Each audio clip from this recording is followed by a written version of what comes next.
Hi అందరికీ. Tirupati to Hyderabad మా return journey ఫ్లైట్లో వచ్చామని చెప్పాను కదా. ఫ్లైట్లో రావడానికి కూడా కొన్ని రీజన్స్ ఉన్నాయన్నాను కదా. మెయిన్ రీజన్ ఏంటంటే మండే పక్కాగా మా మామ ఆఫీస్కి అయితే వెళ్ళాలి. మేము బస్సులో వచ్చినా ట్రైన్లో వచ్చినా సరే మా ఆఫీస్ టైంకి అయితే రీచ్ అవ్వలేము. సో మాకున్న ఒకటే ఒక ఆప్షన్ ఫ్లైట్. మాకు డబ్బులు ఎక్కువై రాలేదండి, మాకున్న నీడ్ వల్ల రావాల్సి వచ్చింది. అండ్ తెల్లవారుజామునే బయలుదేరి కిందకు వచ్చేసి రేణుగుంట రైల్వే స్టేషన్కి అయితే వచ్చేసాం. మా flight morning 7:30. Tirupati to Hyderabad flight journey అయితే 1.5 అవరే. వచ్చిన తర్వాత ఎయిర్పోర్ట్లో బోల్డ్ అంత ప్రాసెస్ ఉంటుందండి. ఆ చెక్కింగ్స్, ఆ సెక్యూరిటీ చెక్కింగ్స్ చాలా అంటే చాలా. వచ్చిన తర్వాత బోర్డింగ్ పాస్లు అయితే తీసేసుకున్నాము.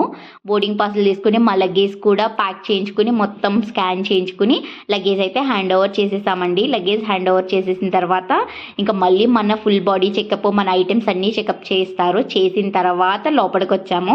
నెక్స్ట్ పార్ట్ నెక్స్ట్ వీడియోలో పెడతాను, చూసేయండి.